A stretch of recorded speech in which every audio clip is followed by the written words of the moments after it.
Hi po. Good morning. Um, um, by the way, my name is Mark Anthony Ranyola, and the report that I choose is Human Resource Management in Small Enterprising in terms of recruitment and retention, employees development and training, compensation and benefit. So we will tackle yung mga human resource management processes and mga ano yung nangyayari sa sa mundo ng HRM sa mga small enterprises. Me as a automotive mechanic and I'm teaching right now. So we are categorized mga small shop as categorized as small enterprises or kasama kami dun sa mga SMEs. Okay. So in this presentation, we will explore the effective human resource management strategies in small enterprises, highlighting the importance of recruitment, retention program, employee development such as trainings and mga seminars, and yung compensation management ng isang HRM sa isang small enterprises. So, uh, pardon, yung background natin is medyo maingay. So, I'm in the busy neighborhood kasi, okay. So, start with, so, ano kaya ang rule ng HRM sa mga SMEs? Ano? So, ito ang pag-uusapin natin.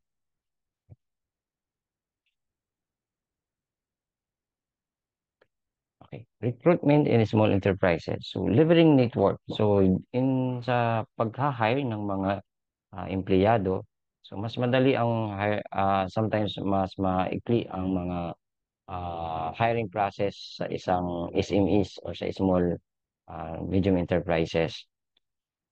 Okay. In terms of delivering network kung how they reach yung mga ah, possible na mga magiging empleyado nila. So, meron silang mga network such as referral program na which is more high effective in small businesses as employees have close in connection within their industry. So, lalo na sa amin sa mga automotive. So, paramihan sa nagiging na-hire sa isang ah, business o sa isang small business ay mga mga dating colleagues or sometimes mga classmate natin. Minsan referral. So, ibig sabihin, word of mouth minsan ang nangyayari. Kaya nakakapag-attract kami ng mga ah, employees o yung mga nag-hire. So, ang ginagawa minsan, classmate ko, i-refer ko siya doon sa isang business o sa isang sorry, sa isang enterprise na kung saan may alam ako na nag-hire o kaya kung saan mismo ako nagtatrabaho pag may nalaman akong may hiring. So, first come first sa akin or kahit sino naman sa ating mga sarili. Yung unang iniisip agad natin is yung mga classmate natin o yung mga dating kasama natin sa trabaho. So, yun ang minsan come to mind. Tapos ginagawa natin, nire-refer natin sila doon sa isang enterprise o sa isang business. So, para mag-join sa team. Okay, so yan yung ating sinasabi na referral program or someone na nag-refer sa iyo para mag-hire, mag-apply doon sa isang enterprises. So, meron silang mga close connections, yan. Uh, Community involvement strengthen the company brand and provides opportunity to identify local talents. So, siyempre yung community, so yun, dahil ang pagpinto-pintuhan, yung word of mouth is the magandang advertisement nga para manipulate mo yung kung yung information is maikalat mo sa lahat. So, dahil doon, minsan nakikilala din yung ating company o yung ating firm dahil doon sa mga community kasi yan, talk by talk, word of mouth. The information is transferred to one another.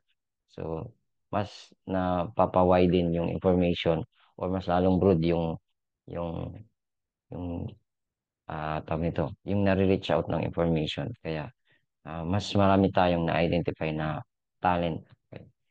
Okay. Next is yung in building an attractive employer brand. So, dapat ito, mahalaga to sa isang firm. Kasi kailangan in order para ma-recognize ka, kailangan talagang may identity. So, yan tinatawag natin ng brand. It's like your last name. Yan. Yung pangalan natin, yung last name natin, is yung brand. So, me, Ranyola. So, may brand ako na pinapangalagaan. So, ganun din yun. So, sa mga firm, nagbibuild din sila ng pangalan kasi meron nga, di ba, mga saying na minsan hindi ka na bumibili sa isang product dahil dun sa quality ng product. Kundi dahil binibili na yun dahil yun ay branded. Or ibig sabihin natin, may pangalan na. So, ganun din sa isang mga enterprises, sa isang firm. So, kailangan ng isang company, uh, meron hina-highlight yung company na unique culture, values, and mission. So, pang ganon, pag meron ng brand o kilala na ang isang firm, mas madali na sila makapag-attract ng mga candidates o mga future candidates na maka-join sa kanilang team. Bakit? Right. Kasi nga, once nakilala kasi ang isang brand, anong magiging perception or iniisip ng isang mga future natin aspirant mga employees. So, siyempre, pag kilala na ang isang brand, so, baga, nagiging isang pangarap o isang goal na yan ng isang tao na maka-join sa isang brand na yan. Bakit? Kilala na eh, may brand na. So, meron na siyang reputation na pinagkahawakan. So, maganda pa yung company, maganda yung background ng company, maganda yung profile ng company. And then, it's well known. So, sa ganong scenario, nagiging ah um, ah, pangarap yan ng isang empleyado na mag-join dyan sa isang company. Katulad sa amin sa automotive industry. So, once na nag-join ka sa isang Toyota, so Toyota is a very established brand. So, kahit sinong mekaniko nangangarap na maging member ng isang Toyota. So, sa mga ganong scenario, ah, yung employer brand, napakahalaga yan sa isang firm. Kasi nga, yun yung nagsasabi na it- hindi na nila kailangan magpaliwanag. The brand itself is ex, ah, kuan, explaining na. Okay. Sila na mismo ang nagsasabi ng kwento yung mismong pangalan, okay, ng isang firm. So, small businesses often offer a more personal and flexible work environment, appealing to many job seekers. Yan. So, mga small business, sometimes, yan, may mga option tayo na yung mga approach nila is more personal, tapos yung flexible work environment nila, flexible yung arrangement ng kuha nila, um, working period o yung time kasi nga sometimes meron tayong mga kuha na depende kung saan area ka and ano yung most flexible na oras, yun din ang binibigay sa mga atin possible workers or yun nga mga personal. So, kung sano, sometimes work from home, yan binibigay sa ating mga job seekers. So, mga ganong area kasi iba-iba, marami kasi ang population ng mga small to medium enterprises. So, mostly, halos sa lahat ng area is visible or meron mga tawag nito, meron siyang SMS is offer tend to be ako siya madali siyang i-fund or madali siyang ma-create in some area in all areas as long as yung meron siyang mga market. Okay. And, tapos meron tayong mga cost effective, ibig sabihin cost effective recruitment strategies. Ito yung mga uh, ang tawag nito ito yung mga what we say strategies na kung saan doesn't require much your financial or doesn't impact more on your financial. Yan. When you say cost effective, matipid siya pero uh, uh, kuha na siya in an tested na. Ibig sabihin, cost effective yan. Ma, ma, ma, it's not require a higher um, fund or financial requirement para lang ma-recruit ng mga prospect natin ng mga employees. So, we call it cost effective dahil um,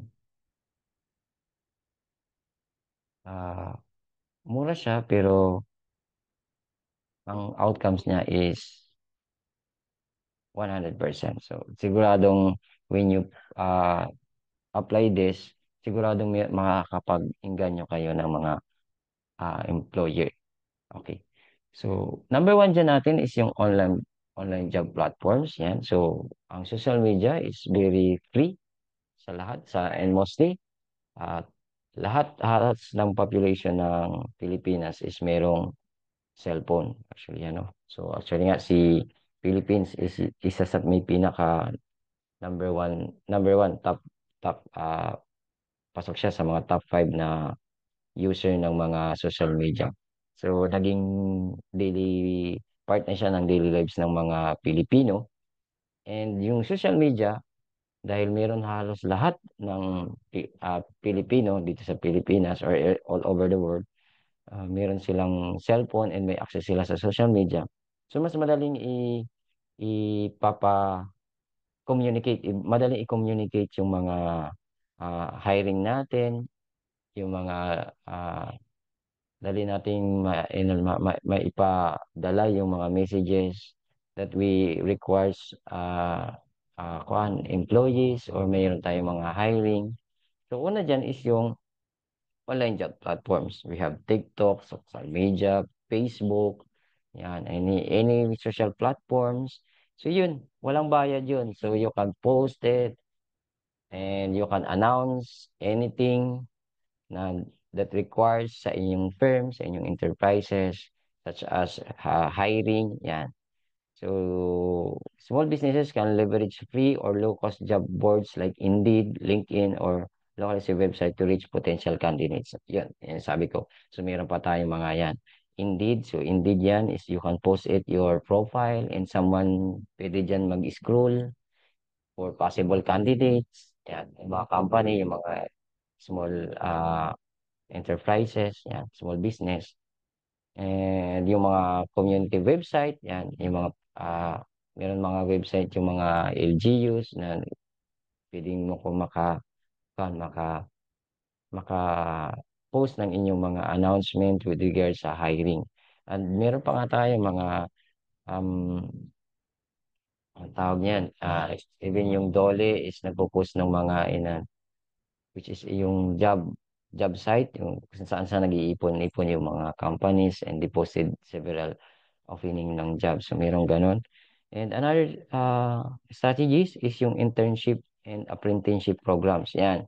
Katulad sa amin sa mga automotive, so one of the requirements of our 4-year course or academic year namin is yung ika-4th year namin, you have to be ah, lumabas kami outside this campus and pupunta kami sa isang company para maging para tapusin dun yung aming OJTs or yung on-the-job trainees. So may mga company naman or meron naman tayong mga small businesses nag-o-offer sila ng internship and apprenticeship. In which case, medyo sa aming stage to kasi sa company magandang benefits to sa mga company. Bakit? Dahil internship pa sila and within apprentice program, so hindi pa siya mga regular empleyado. Ibig sabihin, low cost siya dahil hindi mo pa siya kailangan sahuran. Sometimes we only offer allowances, yan, mga maliliit. So hindi pa siya talagang empleyado. So at any time, at any given point, so pwede mo siyang tanggalin kung sakaling hindi siya qualified o hindi siya nakamit doon sa inyong requirements. So, hiring interns and offering apprentice program provides a cost-effective way to evaluate potential employees with a long-term commitment. Okay, katulad sa amin, we have to render the 6 months na internship sa company.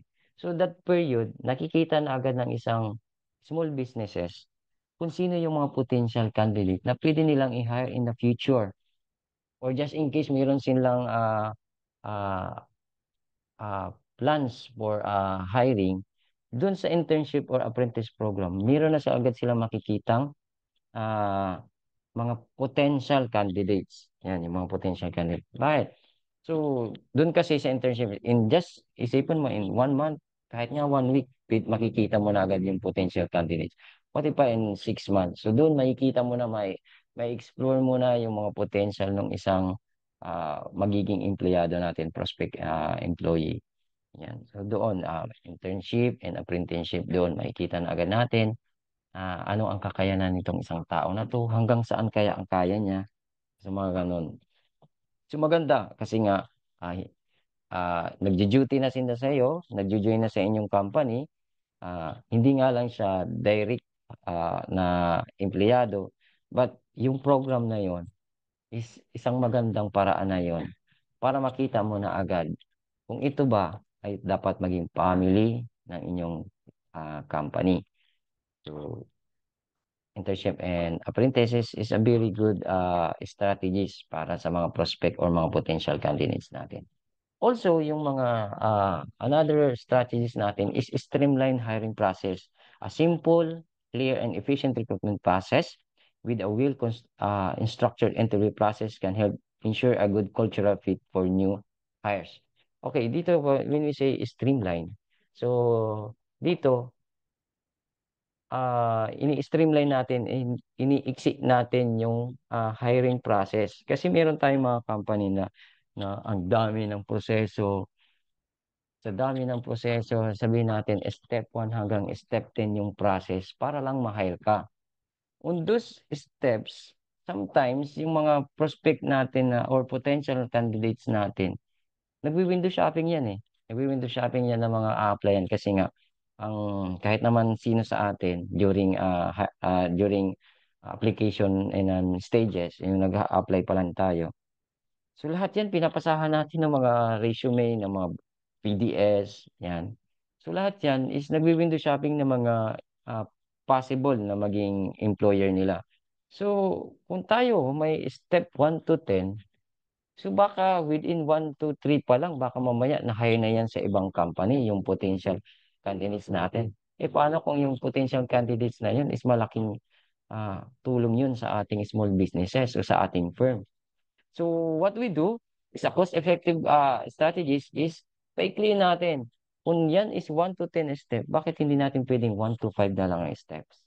In that term, yung limang steps na natanggal natin, na streamline natin, or pinaikli natin into 1 to 5, mapapabilis yung ating hiring process. On those cases, madali. Lalo na sa SMEs, halos within the day, kaya na nga nila mag-hire ng tao. And then yung sometimes yung mga requirements is nililisin na lang. So mga requirements sometimes ang ginagawa nila is based na lang talaga kung ano yung needed.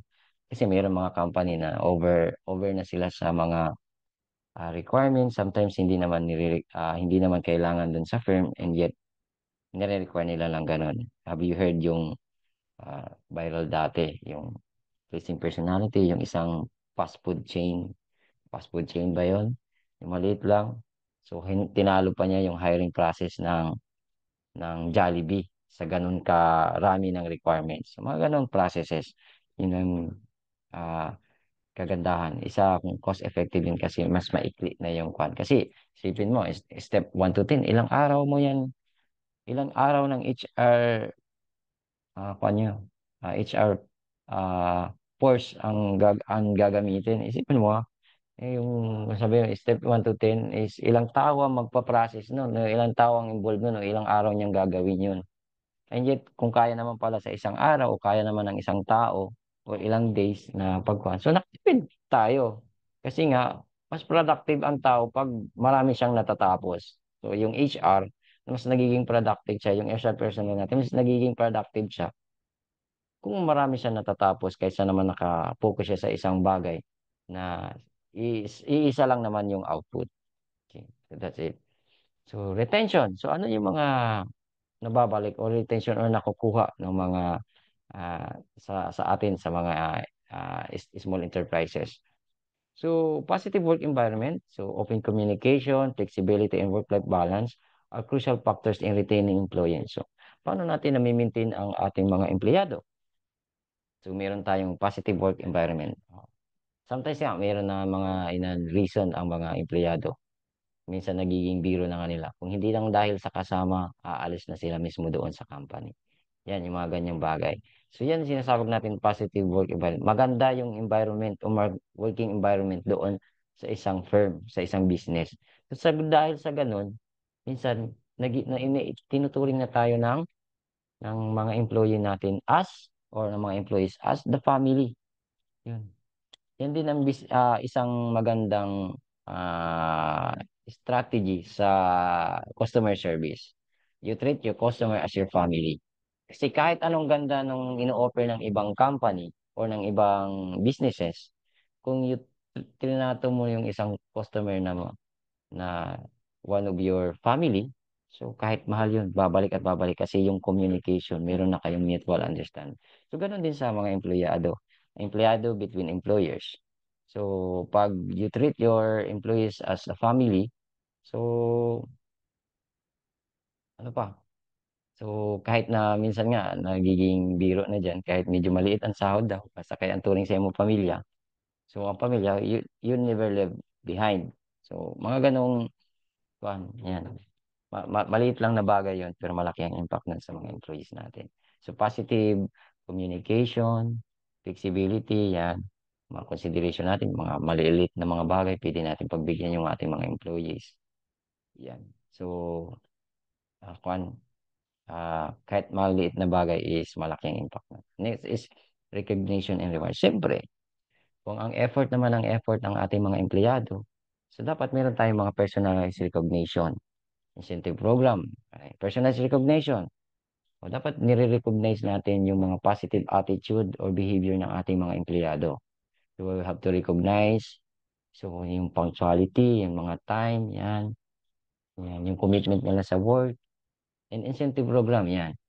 Something return, it's either cash, or marami. Sa mga small businesses, marami tayong mga incentive program na pwedeng gawin. It's either monetary or non-monetary. So, yung mga companies nag-o-offer ng mga local trip. Yan, pag once na na-target niya yung ating quota o yung ating target sales, binibigyan natin sila ng incentive. It's either money, kasi pag na-target mo 100% yung ating quota, so meron kang percent na merong makukuha in return sa iyong pagod. So recognition and rewards. And sometimes mayroon tayong mga incentive na mga travel abroad or travel local natin, mga local. So once na nakapag-target yung buong team, mga ganon, example, yung team ng sales or kung sa SMA or team ng automotive, once na naka-target, so meron tayong mga trip, local trip, is Boracay, mga ganon. So yan, nakaka-boost yan ng, ng, ng feeling ng mga ating employees. In that cases, nami-maintain natin na mag-stay pa rin sila doon sa company. Kasi yung asset natin yan sa company, asset natin yung ating mga empleyado. Kasi they are the reason while the business is still uh, standing yan. So still fighting kasi nga sila yung ating foundation. Right. And opportunities for employee development can contribute higher employee satisfaction and retention. Siyempre, kung meron tayong mga opportunities na ino-offer sa ating mga employees such as career growth, yan. So, mas maganda. Kasi hindi naman pwede na yung mga employee natin, they hire from this position and until such time na ilang taon na ganun pa rin. So, dapat meron tayong mga opportunities na binibigay sa ating employee to step up. Okay. Next, sa employee development and training. So, part din ng isang employer o ng isang small business na ma-enhance yung knowledge and skills ng ating mga employees. So, meron tayong program. So, yan, employee development and training. So, dito sa area na to, dine-develop natin, ini-enhance natin yung knowledge ng ating mga empleyado by means of what? By training or seminars. So, yan, yung mga small businesses tend to, ah, s- kuan, sagutin nila yung mga expenses para i-train yung tao. Kasi nga, ah, ina-upskill natin yung mga kakayanan ng ating mga tao para naman makasabay sila sa kuan sa developing kuan natin market kasi nga ang bilis ng pacing ng ating technology, ang bilis ng pacing ng mga processes, and ang bilis ng pacing ng demand ng mga customer.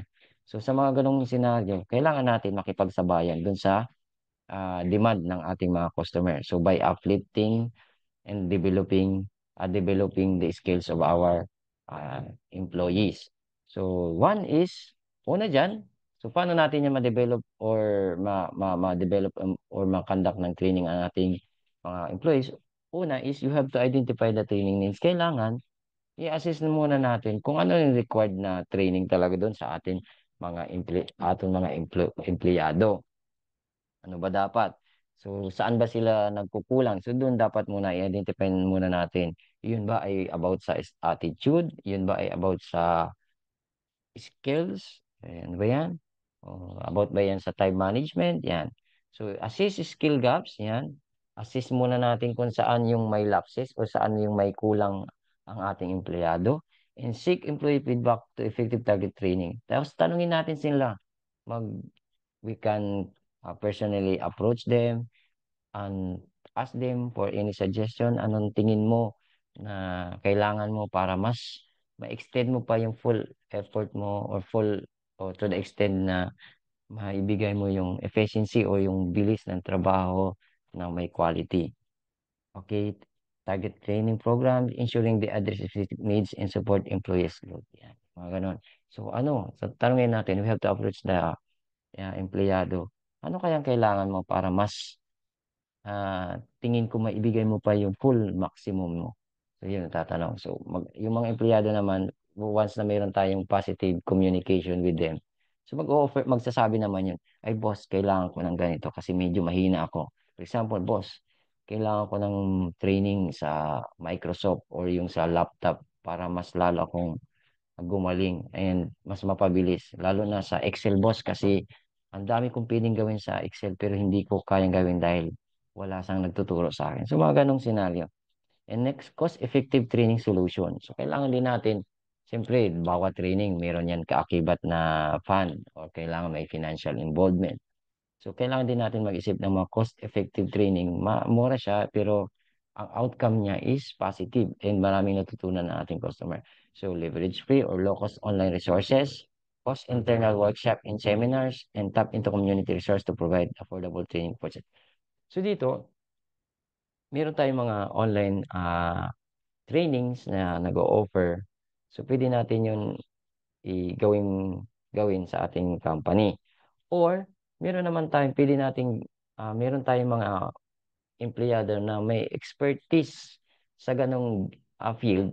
Pwede natin gawin silang as local uh, host or yung trainer natin, yung dealer, tinatawag namin that time, dealer trainer, tinitrain natin sila para i-train yung kasama nila. Or naman, meron silang mga alam, meron silang mga advanced knowledge or mga background knowledge, o meron silang mga educational backgrounds with regards sa isang training. So, pwede natin silang gawing in-house trainer natin para i-train natin yung mga uh, empleyado natin na nagkakailangan ng mga mayroong skills gap. So, mga ganon. So, hindi mo na kailangan bayaran yon kasi nga empleyado mo yon. So, and yet, dahil sa experience niya and meron siyang background, so, mas madaling i i-communicate yung or mas madali ipasa yung uh, learnings doon sa ating mga co-employees. Okay. Next is creating development opportunities on the job training, mentorship, and coaching program provide valuable learning experience and foster a culture and continuous improvement. So meron tayo dyan mga workshop, yan, pinapadala natin sila and then nag-meeting-meeting yung buong group. Yung nagkakaroon sila ng mga coaching programs, mag-invite tayo ng isang coach o ng isang speaker, research speaker na yun, iti-training nila yung buong group kung paano gumawa. So, paano, sa amin, sa mechanics, so meron kami sometimes may trainer na pinapadala o kinukuha namin yung trainer na may expertise sa ganong field and then, yun, on site, doon mismo sa site kami patatrabahuin. And then titingnan ng mga resource person kung ano yung kakayanan namin at ano yung kulang. And then i-discuss niya yun. So mga ganong scenario. So meron tayong development opportunities. Mm. So meron din isa pa sa mga pa natin is succession planning and leadership development. Succession. So dapat nag-identify na tayo ng pwedeng maluklok doon sa position just in case na meron tayong movement or meron tayong tinatawag niya na promotion. So dapat meron tayong ina-ID na mga within sa empleyado natin or dapat meron na tayong tinitrain na mga workers or ng ating employees para ah well, sila naman yung sumunod sa yapak na meron ka. Okay? Kasi development, kailangan natin mag-move up. So, dapat ang empleyado natin or once tayo na nasa higher position or sabihin natin manager, once na nag-move up ka, dapat you have to bring your team. So, in order to bring your team, kailangan you have to train your team to get ready for the possible level or step up level ng ating organization. So, una, you have to identify future leaders within the ating within the family or the family tree ng ating business organizational structures. Dapat meron na tayong inaay dyan or yung tinitraining na maging future leaders or pwedeng pumalit sa'yo just in case na ikaw ay mag-move up. O kaya naman, meron dyan sa isang grupo na pwede mong gawing leader to lead para mas lalong ma, ma, ma, mag, mag-uplift yung moral ng ating group. So proactive identify employees who show initiative and decide to grow or providing them opportunities to build leadership skills. Yan. Kasi yung mga yan is yan yung magiging katulong ng isang small business para lalo silang mag-grow. Who knows, baka ikaw is yung mga small business natin is tend to multiply or lalo silang lumawak. So who knows? Yung empleyado mo ngayon o yung nasa kasama mo sa team mo is yun din ay yung magiging kapartner mo para lalong mapag-growth yung isang magiging business mo just in case nagkaroon tayo ng expansion. Encouraging responsibility and ownership. Yan. So, dapat commitment. Yan. Dapat, into positive side, dapat tinuturing ng isang empleyado mo na bahay niya yung isang company o yung isang opisina o yung company is parang pagmamayari niya. So give employees opportunity to take on more responsibility, creating environments for natural leadership development and fostering sense of ownership. Kasi once you take it as your own, you have to do anything to survive yan. Para ma-survive yung company mo. So, yung commitment, yan. Yung commitment ng isang empleyado is napakamalaking tulong yan ah, sa atin, sa company. Next, incentive and bonuses, yan, para mataas ang moral ng ating empleyado. Offer performance-based bonuses, sports, awards to recognize and reward employees' contribution, promoting motivation and engagement.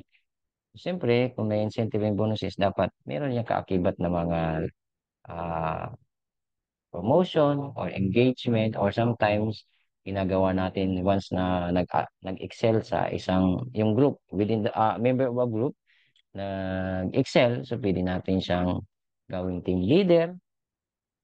So, para naman ma-recognize yung kanya, yung kagalingan ng ating empleyado. Next is equity compensation. Consider offering stock option or profit sharing opportunities to incentivize employees to think long-term and align their interests with the company. So, yan, binibigyan natin ng compensation yung ating employees para mas lalong magkuan siya, mag-stay doon sa ating company. So, and align their interest with the company. So, lalo siya mag-interesado pag meron tayong mga ganong program. So, ano yung mga benefits? Ano yung mga enjoy natin sa mga small businesses or small enterprises? Ano yung tayo ng mga empleyado? Ano yung mga benefits once na nag-join tayo sa isang company? Okay.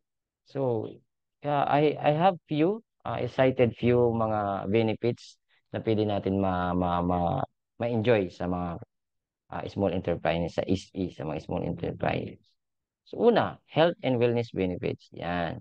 Offer group health insurance plans. Meron tayong mga HMO. Yan. Wellness programs such as gym membership or mental health support to promote employees' well-being. So, meron tayong mga ino-offer na mga ah, benefits or mga ah, benefits para sa ating mga empleyado. So, ang iba dyan is nag-o-offer ng HMO, health insurance, mga pre-medication, ah, pre-dental services, yan, mga ganong health and wellness benefits is nakaka-boost yan ng moral ng ating empleyado and napapa-retain natin sila. So, mga ganon. Meron din tayong may mga company dyan na meron silang partnership with mga clinic na even hindi lang yung empleyado nila yung naka-join, even yung family or yung first member of the family o yung tinatawag natin yung immediate family ng empleyado is kasama din. So meron mga ganong small businesses na nag-offer ng ganong mga programs or yung mga ganong benefits na na-enjoy ng kanyang employee. So pag ganun kasi, napi-feel kasi ng empleyado na, teka, pinangangalagaan ng company na to ang kalusugan ko, pati ang pamilya ko. So what can I ask for more than that? So kung kaya nga pangalagaan ng empleyado ako, yung family ko, so why not ako kailangan pinapangalagaan din. Next is retirement plans, yan. So, actually is very common naman yan sa mga company na meron tayong retirement plan. Meron tayong 10 years, 20 years. So, actually may mga ibang company na mandate nga ng ating batas is 10 years actually para magkaroon ka na ng retirement plans o meron ka ng compensation na makukuha upon retirement. So, meron namang company na nag-offer ng 5 years na mas maikli. So, pwede ka na mag-retire. So, may makakuha ka na ng mga benefits. Yan, mga ganon.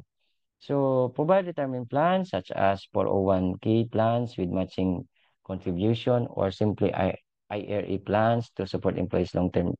So, meron tayo dito. So, sa Pilipinas naman, sa Philippines, meron naman tayong mga company or businesses na mayroong partnership with land o meron silang bond fund. So, just in case lang na mag-retire sila, meron silang makuha. So, meron actually sa land bank nag-o-offer sila.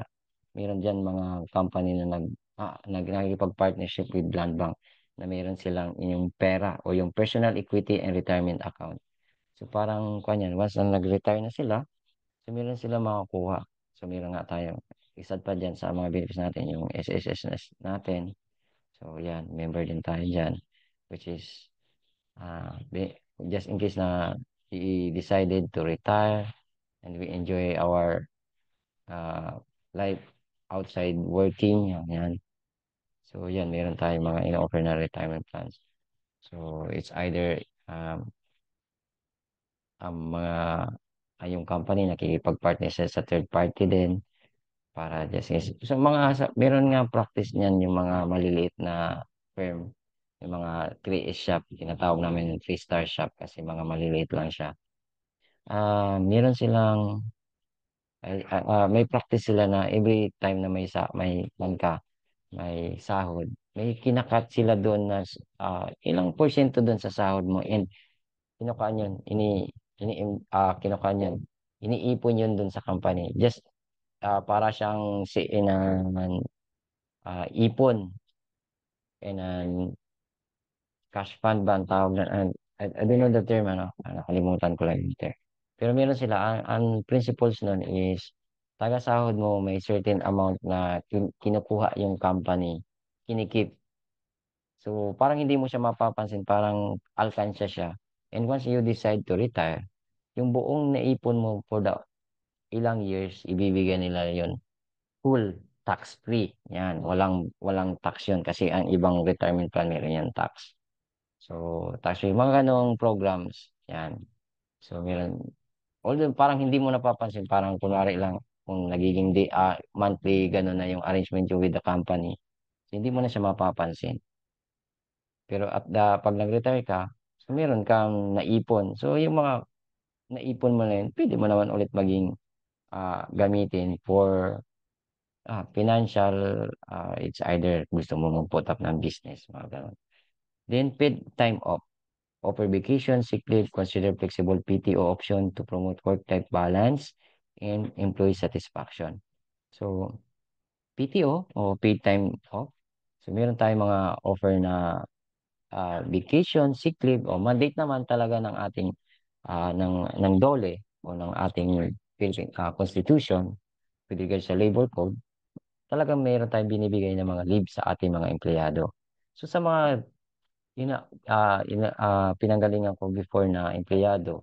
Actually, si Dole, ang mandate lang ni Dole is 5 days. So, yung pinanggalingan ko na empleyado, nag-offer sila 15 days na vacation leave, 15 days na sick leave. Ayan. So, gamitin mo yan, sa hindi, babayaran yan. Ito po ang kagandahan ng pinanggalingan kong empleyado. Eh, dahil masipag ka na empleyado, and meron kang 15 na SL at 15 na sick leave. Yan. Sorry, SL and sick leave and vacation leave, meron kang 15. So, total yung 30. Eh, paano kung within a year hindi ka nagkasakit? And then within a year hindi ka nag-vacation leave? So, yung 15 na SL mo at 15 na BL mo, i-convert pa rin to money. Isipin mo pwede pa yon. So, meron kang 30 in total.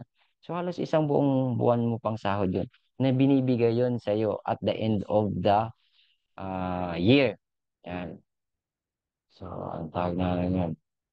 So, binibigay yung annual year. So, December, so para ka may 14 months. Yan. 14 months to 15 months kasi nga yung mga kino-convert namin yung BL and SL mo into money. So, mga ganong benefits, meron mga ganon ang small enterprises. And four is other benefits. Consider employees assistance program. Yan. Provide confidential counseling support for financial problem that might impact performance. Okay, meron din mga company na nag-o-offer ng scholarship. Yan, mga other benefits yan. Nag-offer sila ng scholarship sa family member ng kanilang workers. Sometimes full or 100 full tuition na babayaran ng employer. So mga ganong pong benefits meron tayong na-enjoy dyan sa mga small enterprises. Pwede niyan makakuha. Okay. Ano pa? Mga once na nagkasakit ka, meron mga inan bibigay sa iyo na cash na tulong, financial, na for medication, gamot, or mga free na gamot na ibibili sa iyo. Or kung under medication ka, may binibigay sila ng mga, tawag nito, may binibigay sila ng mga free maintenance. Yan, meron tayong mga company na mga ganon. Masyado sila considerate sa kanilang employees. So, fostering a learning culture. So, meron din tayo sa small business. So, we have to encourage continuous learning sa ating mga empleyado. Hindi we instill dapat dito sa mga empleyado natin na yung personal growth is hindi dapat natatapos. So, dapat you have to be hungry sa improvement or additional learnings. So you have to promote a culture of continuous improvement by encouraging employees to acquire new skills. So dapat hindi lang sila nasasatisfy kung ano yung natutunan nila. So they have outside their comfort zone, kailangan nila lumabas doon sa nakagawian nila. Then recognizing learning milestone and incentivizing self-improvement. So yun. So, kahit na nagkuhan ka na, natuto ka na, nagkaroon ka pa ng incentive yun, mga ganun. So, binayaran na yung training mo and yet, meron pa ganun. So, isa dyan is, actually, standard naman, kailangan maging, sa isang company, kailangan may safety officer. Yan, safety officer is, mayroon yan. Company ang nagtitraining, nagbabayad yan. I think nasa 6,000 natin training niya or 3,000. Yan. Safety officer. And then, magiging certified ka. Kahit umalis ka na sa company, hindi matatanggal yung certification. May ID yun. So, kahit saan ka pumunta, pwede ka maging safety officer. So, pwede din ah, magiging isang, paano yun, edge sa mga future applicants na mayroon kang certified safety officer ka. And may kaakibat na incentive yun and additional fees or additional salary. Then creating a feedback loop, develop feedback-rich environment where employees feel comfortable giving and receiving feedbacks, fostering a mindset of growth and development. Yan. Dapat ma-turn around natin yung mindset ng ating mga empleyado na once na-criticize sila, ang nafe-feel down agad sila. So sa akin naman na dun sa dating kon, I open sa criticism, sa feedback. Kasi dun ko nakikita kung ano yung lack ko or ano yung mga area na hindi ako, I'm not at best. Okay, hindi ako magaling. So dapat meron tayong ganong in culture na open dapat yung ating mga empleyado sa criticism. Kasi isa yung paraan, we have to turn out into positive para lalo silang mapa-improve. So dapat meron yan within your organization. So ganun sa HR dapat. So yan.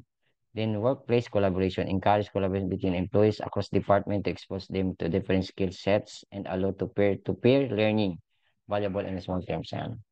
So meron tayong mga ganong culture dapat, learning culture na which in yung different departments or different sections ng ating company or ng firm is nagmi-meet into one goal lang. And then doon nag-share sila ng mga ideas, nagbe-brainstorming o nag-share ng mga experience nila na which is makakatulong din sa iba. Kasi who knows, yung experience mo is yun pang hindi na-experience niya na gusto niya ma-experience and dahil na ibigay mo, so nagkaroon siya ngayon ng idea. So, pare sa amin sa automotive, techniques is hindi natuturo na nakukuha niyan natutunan yan along the way. Pero kung masyadong experience na yung isang mekaniko at tinuro niya yung technique, napapaikli yung time para i-experience yun ng isang mekaniko. So, yung technique kasi yun, mas lalong napapabilis yung galaw o yung gawa ng tao. So, ganun. So, yan, workplace collaboration.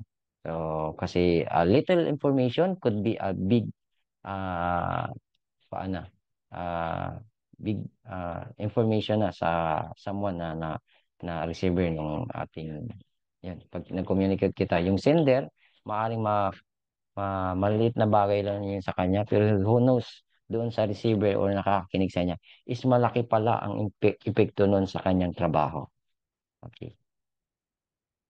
So, yan. So, ito yung pinaka-last part ng aking report. So, key takeaways and next steps. So, by implementing yung mga HR strategies, yung mga binanggit natin, retention program, benefits strategies, and recruitment strategies. So, yan. Small enterprises can attract and retain and develop their workforce, leading to increased organizational success. It's crucial to prioritize a positive work environment, employees development, and competitive compensations and benefits, even with budget constraint. Embrace flexibility, encourage continuous learning, and foster a culture of collaboration to create a thriving workforce for employees. So, pag sinunod natin lahat yon, yan, sigurado, sila yung magiging, meron nga mga kwento dyan. Sometimes, sinasabi natin dahil sa sobrang mahal na ng empleyado yung trabaho niya, yung firm, sinasabi na natin, siguro ikaw na yung may-ari ng isang haligi dyan, o yung isang poste dyan, o yung isang pader dyan sa'yo na.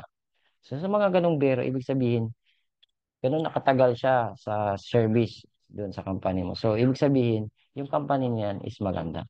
So, by implementing those effective HRM strategies, so baka yan, kahit na nga siguro, yan na yung magiging one stop na o isang uh, uh, employer ng mga tao natin.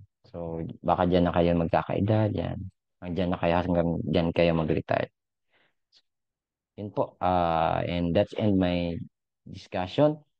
And thank you so much. And uh, again, this is Mark Anthony for Human Resource Management. Thank you.